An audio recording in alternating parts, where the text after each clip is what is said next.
Bonjour, aujourd'hui nous allons parler de trois choses. La première, comment comment les colères des enfants de 1 an à 3 ans, voire même de 1 an à 5 ans se manifestent physiquement et verbalement.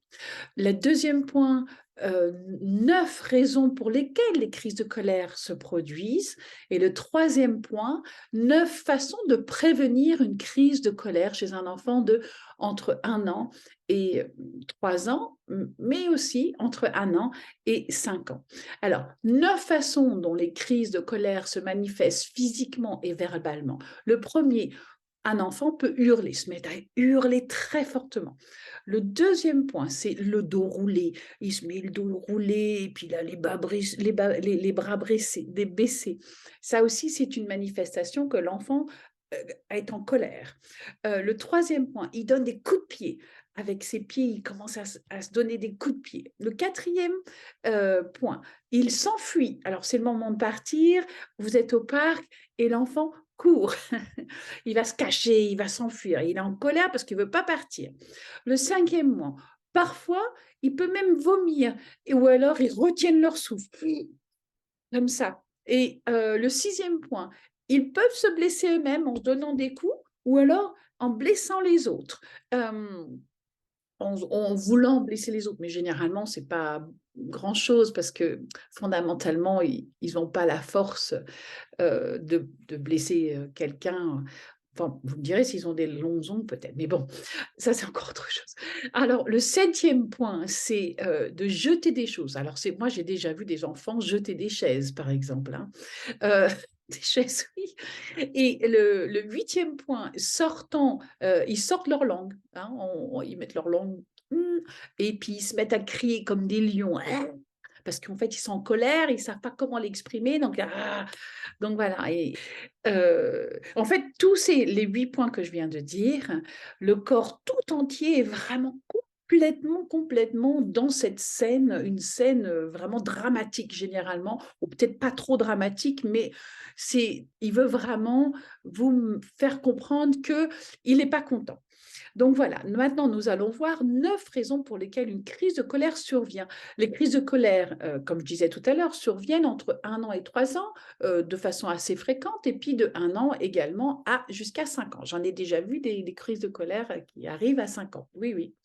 Alors, le premier, c'est développement émotionnel. C'est-à-dire que c'est vraiment une période où l'enfant est en plein développement émotionnel. Donc, il ne connaît pas toutes ses émotions, il ne sait pas ce qui lui arrive. Il se sent en colère, il se sent heureux.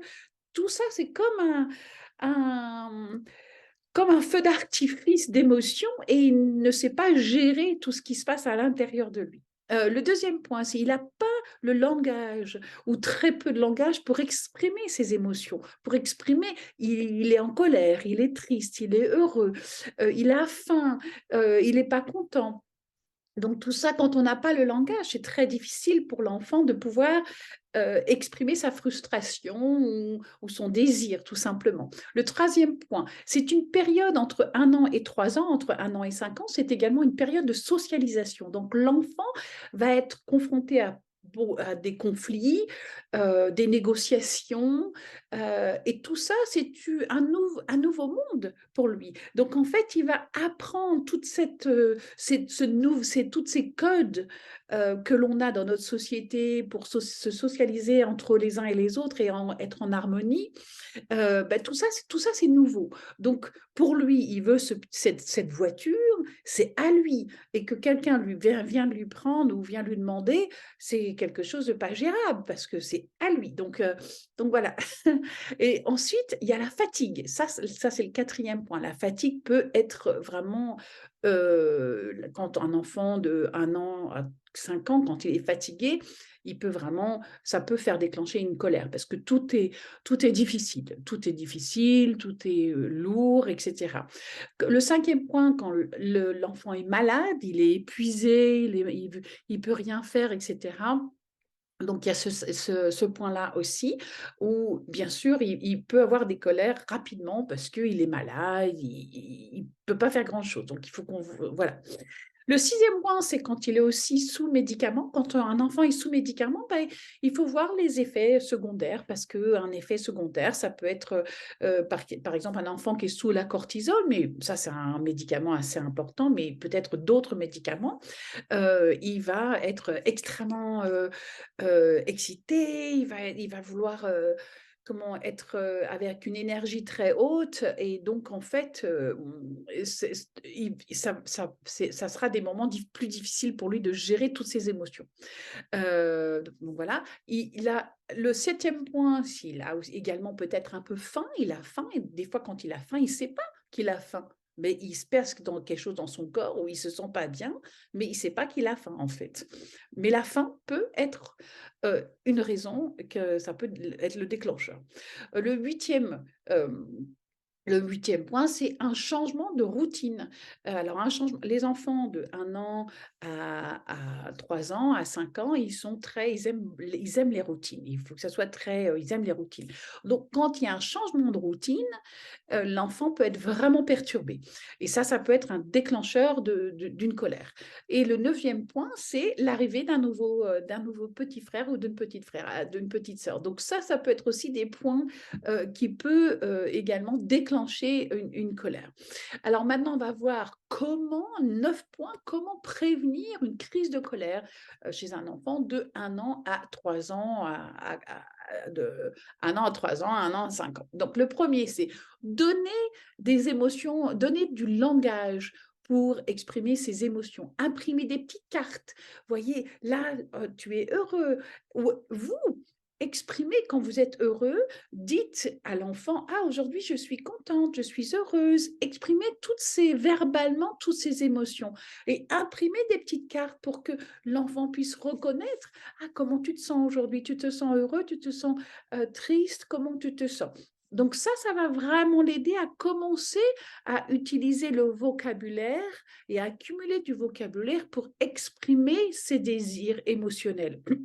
Ensuite, le 2e point, c'est un changement de routine. Donc, avertir verbalement et si possible visuellement. Donc, ici, quand on a un changement de routine, prévenez bien à l'avance l'enfant. Prévenez même la veille, vous devez faire un voyage, ne lui dites pas, «On part».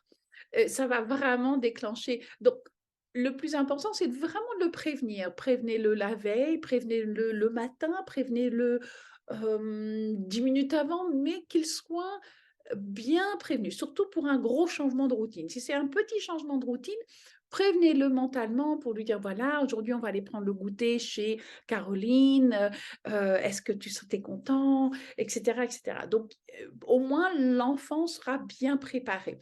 Le 3e point, c'est offrir de la nourriture. On ne sait pas, peut-être que l'enfant, il a faim, donc au cas où, donnez-lui une petite pomme ou une banane, enfin ce que vous voulez, mais peut-être que ça sera la solution à l'enfant un petit peu, de mauvaise humeur.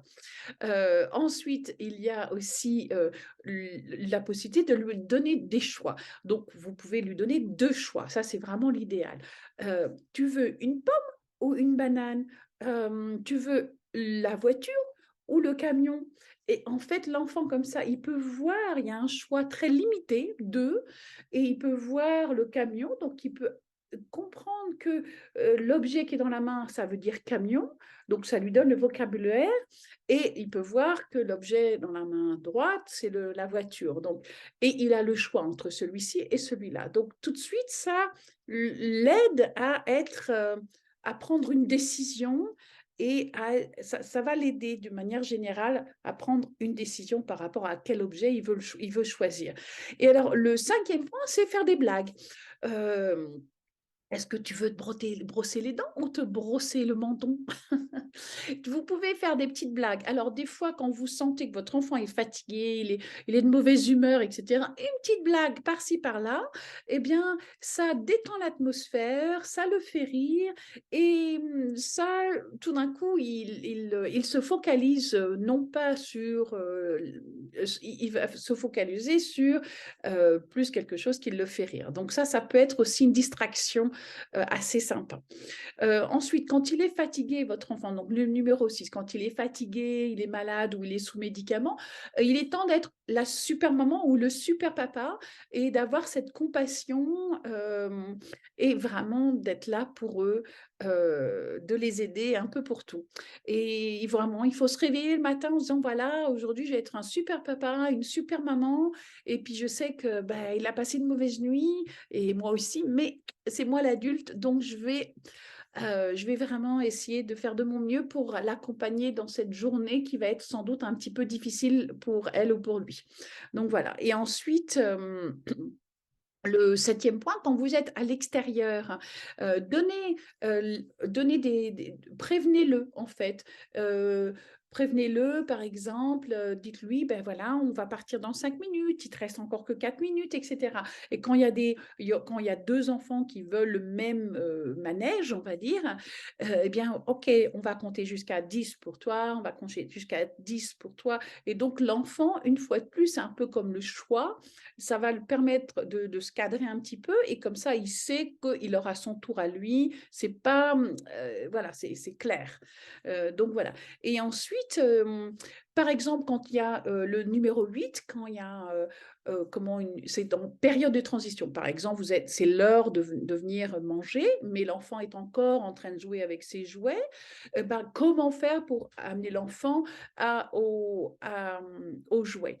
Pardon, au comment dirais-je? Au repas. Donc vous pouvez très bien rentrer, il te reste encore que 5 minutes, après on va manger ensemble et au pire des cas, si vous sentez que l'enfant, ben, pourquoi pas, je vais t'aider un petit peu comme ça, hop, et puis j'ai trop hâte de te montrer tout ce que maman elle a fait ou ton papa il a fait pour toi et de vraiment, ben, viens, on va le faire ensemble, on va compter jusqu'à 10 et on va voir qui va ranger les plus de jouets. Et donc vous l'aidez un petit peu vraiment pour bien lui montrer que c'est l'heure et puis ensuite, vous dites: «Allez, je vais te montrer tout ce que j'ai fait». Enfin bon, c'est une façon maintenant, tous les jours, c'est des jours différents avec les enfants, c'est pour ça que je les adore.